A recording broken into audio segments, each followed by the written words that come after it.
오순절 날에 성령 강림의 사건을 통하여서 하나님의 임재를 경험하며 그 하나님의 능력과 하나님의 지혜로 말미암아 담대하게 주님의 복음에 전했던 그 초대교회의 역사가 우리 매목교회도 나타나기를 원합니다. 저와 여러분이 성령 강림적 이 사건을 통하여서 성령님 환영합니다. 의지합니다. 모셔드립니다. 성령님께서 임재하여 주시고 저를 사랑하여 주셔서 하나님의 지혜와 하나님의 능력으로 인생길을 걸어가기를 원합니다. 뿐만 아니라 여러분 우리 교회가 그런 성령 충만한 공동체가 되기를 원합니다. 고백할 수 있는 저와 여러분이 되었으면 좋겠습니다. 네, 여러분 우리가 복음을 경험하는 순간 우리 자꾸 뭔가 하려고 하죠. 좋은 일입니다. 좋은 현상인데 근데 여러분 예수님께서 나를 위해 죽으시고 나를 위해서 부활하셨다. 그 사실이 믿어지는 소망 가운데 뭐 전도도 하고 싶고 봉사도 하고 싶고 찬양 인도도 하고 싶고 성경 공부도 하고 싶고 교사도 하고 싶고 간증도 하고 싶고 자꾸 우리는 뭔가 하기를 원한단 말이에요. 근데 여러분 주님께서 우리에게 뭐라고 말씀하고 계십니까? 부활하신 주님의 제자들도요, 부활하신 주님의 부활하신 주님을 목도했던 제자들도요, 이제 뭔가 하기를 원합니다. 부활하신 주님을 증거하기를 원하고, 부활하신 주님 가운데에 그들의 놀라운 능력이, 하나님의 능력이 나타나기를 원하고, 계속해서 이제 밖으로 나가서 뭔가 하기를 원하지 않습니까? 근데 여러분, 부활하신 주님께서 승천하시기 전에 제자들에게 뭐라고 말씀하십니까? 사도행전 1장 4절로 5절의 말씀을 보니까요. 사도와 함께 모이사 그들에게 분부하여 이르시되 예루살렘을 떠나지 말고 내게서 들은 바 아버지께서 약속하신 것을 기다리라. 요한은 물로 세례를 베풀었으나 너희는 몇 날이 못되어 성령으로 세례를 받으리라 하셨느니라. 이어진 사도행전 1장 8절 말씀은요 우리에게 이렇게 분부하고 계시죠. 오직 성령이 너희에게 임하시면 너희가 권능을 받고 예루살렘과 온 유대와 사마리아와 땅 끝까지 이르러 내 증인이 되리라 하시니라. 그러니까 무언가를 자꾸 하고 싶어하는 제자들 가운데 주님 뭐라고 말씀하십니까? 예루살렘을 떠나지 마. 보혜사 성령님을 먼저 기다려. 떠나지 말고 기다려. 성령님이 먼저 임해야 된다고 주님 말씀하고 계십니다. 보혜사 성령님이 임하시며 그 보혜사 성령님이 주시는 능력과 지혜로 말미암아 하나님의 권능으로 파워풀하고 다이내믹한 주님의 일을 하게 될 것이라고 말씀하고 있는 것입니다. 제가 이렇게 말씀을 드리면 우리 중에 이쁘다 싶어가지고 성령 충만 받지 못해가지고 저는 봉사도 안 하겠습니다. 저는 전도도 안 하겠습니다. 이렇게 고백하는 사람들이 있단 말이에요. 그런 말도 안 되는 소리가 아니잖아요. 여기서 본질은 뭡니까? 우리가 먼저 성령 충만함 받아야 그 성령 충만함 받음을 말미암아 봉사하고 전도할 때에 그때 여러분 하나님의 놀라운 기쁨과 감사가 우리의 입술을 통해서 터져나오는 겁니다. 여러분 우리가 날마다 성령 충만 받아야 될 이유가 뭡니까? 여러분 우리가 늘 봉사하고 헌신하고 충성하는데 성령 충만하지 않으면 그 봉사와 헌신과 충성이 우리에게 너무나 무거운 짐으로 다가온다는 겁니다. 우리가 오직 기도하는 이유가 뭐냐? 성령 충만함을 통하여서 기쁨으로 그 사역들을 감당할 수 있기 위해서 우리는 오늘도 성령님 환영하고 의지하고 모셔드립니다. 고백해야 됩니다. 자 여러분 이 자리에 올라올 때 얼마나 떨리는지 아십니까? 지금도 여러분 제가 말씀을 만나는 자체가 떨려요. 제가 여러분 목회를 많이 했다고 해서 여러분 이 자리가 익숙한 것이 아니라 강대상이라고 하는 자리는 늘 하나님의 말씀을 나눠야 되기 때문에 내 생각이 아니라 그렇기 때문에 여러분 과연 내가 하나님의 말씀을 잘 전할 수 있을까? 물론 여러분 하나님 아시는 일이죠. 그래서 여러분 제가 오늘 우리 블루의 사람들도 말씀을 드렸지만 이 강대상에 올라갈 때마다 기도하는 게 뭐냐면 성령님 환영하고 의지하고 모셔드립니다. 그리고 또 말씀 가운데로 나올 때는 성령님 가시죠.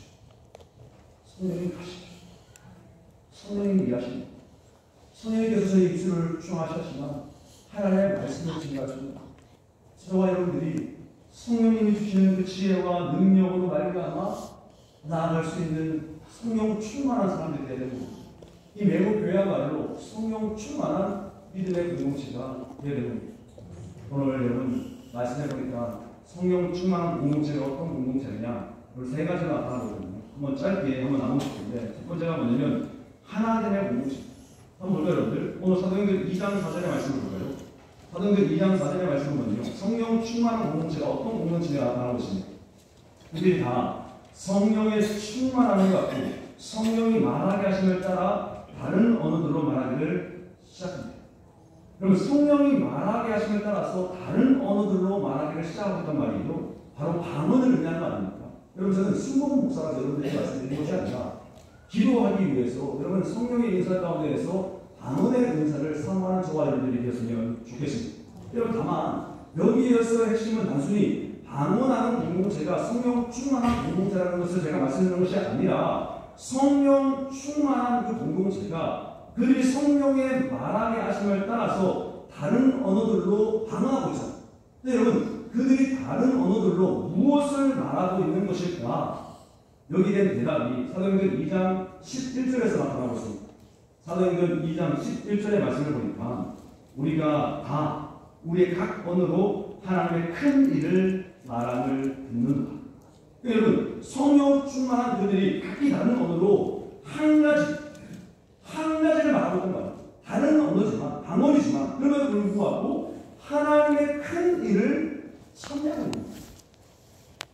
방언의 다양성을 통하여서 하나님의 통일성으로 나가는 것이 각기 다양한 방언을 가지고 있지만 그 방언이 오직 하나님을 찬양하고 하나님을 높이는 그 일을 위하여서 쓰임받고 있다는 사실이죠.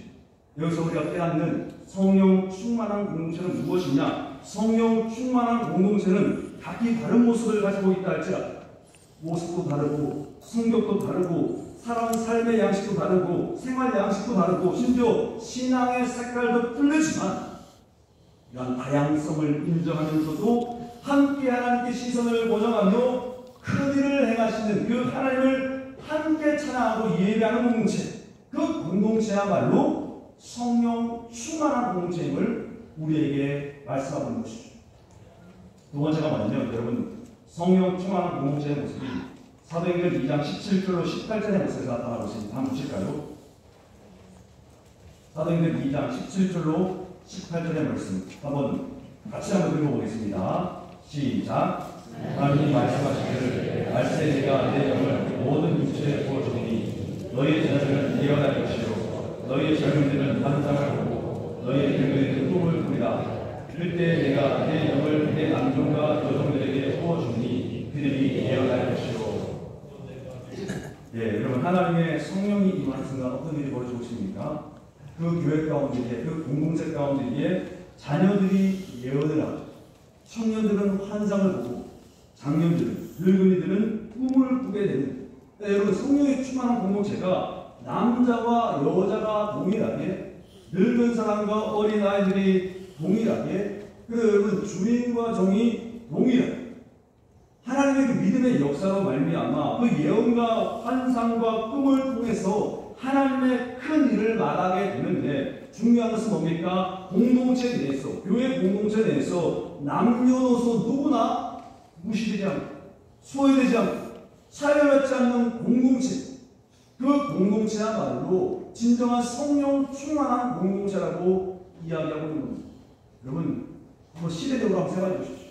지금이야 여러분들 뭐 남녀노소, 또 여러분들 뭐 지위보화를 막론하고, 여러분 사람들의 그 뭘까요? 인권이 중요하다. 그래가지고 여러분들 그런 데 우리가 많이 살았잖아요. 근데 여러분, 이 말씀이 쓰인 당시만 해도 여자들, 어린아이들은요 숫자에서 제했습니다. 그 말은 뭡니까? 인간이 아니라는 거예요. 종이 있었잖아요. 여러분, 주인이 있고 종이 있었습니다. 근데 여러분, 하나님 말씀이 뭡니까? 성령 충만하면 남녀노소 구분이 없다는 겁니다. 주인과 종의 구분이 없다는 겁니다. 하나님께서 함께 존중하고 배려하고 평등한 공동체가 된다고 말씀하고 있고, 그 공동체야말로 성령 충만한 공동체라고 얘기하고 있는 것이죠. 여러분, 한국 사회에 원래가 얼마나 많이 끓는지 알고 계십니까?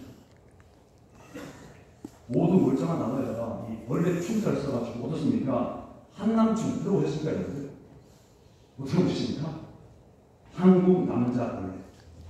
여러분, 한국의 남자들을 비하하는 말입니다. 여러분, 김치녀 들어봤습니까? 한국의 여자들을 비하하는 말입니다. 5인춤, 틀각, 급식충, 학식충. 원래 여러분들 늙은 분들을 여러분들 비하하고 학생들을 비하하고 여러분 이 한국 사회가 벌레로 넘쳐나고 있단 말이에요. 사람에 대한 혐오 아닙니까? 이러한 현상이 여러분 비단 한국 사회에서 일어나는 것이 아니라 한국 교회에서도 일어나고 있습니다. 여러분 한국 교회를 위시한 군인 교회도 특별히 우리 메모 교회도 서로를 향한 존중과 배려가 있었으면 좋겠습니다. 그래야 해서 여러분 남자와 여자, 어린이와 노인과 상관없이 빈부이천, 부유하고 가난하고 상관없이 지위에 높고 낮은가 관계없이 서로 사랑하고 존중하고 배려하는 공동체, 그것이 바로 진정한 성령 충만한 공동체임을 성경은 우리에게 말씀하고 있는 것이죠. 그리고 마지막으로 성령 충만한 공동체의 모습 어떻습니까? 사도행전 2장 44절로 46절의 말씀을 보니까요, 이렇게 말씀하고 있죠. 한번 같이 볼까요, 여러분들? 제가 한번 읽어보겠습니다. 여러분 눈으로 한번 따라 읽어주세요. 있는 사람이 다 함께 있어 모든 물건을 서로 통용하고 또 재산과 소유를 팔아 각 사람의 필요를 따라 나눠주며 날마다 마음을 같이하여 성전에 모이기를 힘쓰고 집에서 떡을 떼며 기쁨과 순전한 마음으로 음식을 먹고. 여러분 성령 충만을 경험했던 초대교회가 어떻습니까? 서로 가진 것을 다 팔아가지고 사람의 필요를 따라 베풀고 나누는 사랑의 공동체가 됐습니다. 그래서 한 사람도 배고프지 않고 한 사람도 목마르지 않고 한 사람도 소외되거나 배제되지 않도록 자신을 희생했습니다. 그런 자기 희생이 보통이 아니라 초대교회 모습을 보니까 오히려 순전한 기쁨으로 나타나게 되었다는 것이죠. 하나님의 성령이 임하는 그 순간 가운데에 그 공동체는 말로만 살아나지 않습니다. 자신을 희생함으로 말미암아 자신의 시간을 희생하고 물질을 희생하고 상대방에 직접 다가가서 나누고 베푸는 삶으로 다른 사람의 필요를 채워줄 수 있는 사랑의 행동으로 드러날 수밖에 없다는 것이죠. 사랑하는 여러분, 기억하십시오. 자기의 시간을 희생할 수 없다라고 한다면, 자기의 돈을 희생할 수 없다라고 한다면, 자신의 수고와 노력을 희생할 수 없다라고 한다면 그거 진정한 사람 아닙니다. 진정으로 성령 충만한 사람들 어떤 사람들입니까? 진정으로 성령 충만한 공동체가 어떤 공동체입니까? 자기의 시간을 쪼개고 자기의 물질을 쪼개고 그래서 형제 자매들의 필요를 채워줄 수 있는 사랑의 공동체, 그 공동체야말로 성령 충만한 공동체입니다. 주님의 부활 이후 50일째 되는 날 오순절에 나가다라방에 일어났던 그 성령의 역사가 우리 매혹교회에 일어났으면 좋겠습니다. 말씀을 마무리하면서 다시 한 번 더 성령 충만한 공동체가 어떤 공동체인지를 제가 요약적으로 말미암아 오늘 말씀을 마무리하겠습니다. 먼저 서로 다양한 모습으로 살아가고 있지만 모습이 다르고 성격이 다르고 삶의 방식과 살아온 백그라운드가 다르고 신앙의 색깔도 다 달라 할지라도 서로 다른 모습을 존중하면서 하나님의 큰 일을 함께 찬양하고 예배할 수 있는 하나님의 공동체가 바로 성령 충만한 공동체입니다. 두 번째, 남녀노소 빈부귀천 지위보화를 막론하고 함께 하나님의 꿈을 꾸고 하나님의 나라의 비전을 가지고 서로 존중하고 배려할 수 있는 존중과 배려의 공동체가 바로 성령 충만한 공동체입니다. 마지막으로 자신을 희생함으로 말미암아 자신의 시간은 물론 돈을 쪼개고 또한 자신의 모든 혼신을 쪼개므로 말미암아 서로에게 베품과 섬김과 나눔으로 다가갈 수 있는 섬김과 나눔의 공동체, 그 공동체야말로 성령 충만한 공동체. 여러분, 제가 아무리 방언의 중요성을 강조한다 할지라도 백날 부르짖고 백날 방언한다 할지라도 우리 교회 안에 아니 수천 가지 수만 가지의 언어로 방언을 한다 할지라도 그 성령 충만한 공동체 아닙니다. 하나님을 통하여서 성김과 배려, 존중, 이러한 하나님의 공동체로 나갈 수 있는 공동체, 그것이야말로 진정 성령 충만한 공동체. 나는 저와 여러분들이 성령 충만한 공동체 일원으로서 세상 사람들이 말하는 집단지성, 집단사고 이런 것들을 의지하는 저와 여러분의 인생이 아니라 오직 지혜에 끌어내시는 하나님, 그 하나님께서 부으시는 하나님의 영 성령님을 의지함으로 말미암아 하나님의 지혜와 하나님의 능력으로 세상 가운데 나갈 수 있는 성령 충만한 하나님의 사람, 성령 충만한 우리 명호 교회 모든 공동체가 되기를 예수님의 이름으로 축원드립니다. 아멘. 하나님 은혜와 사랑을 감사드립니다.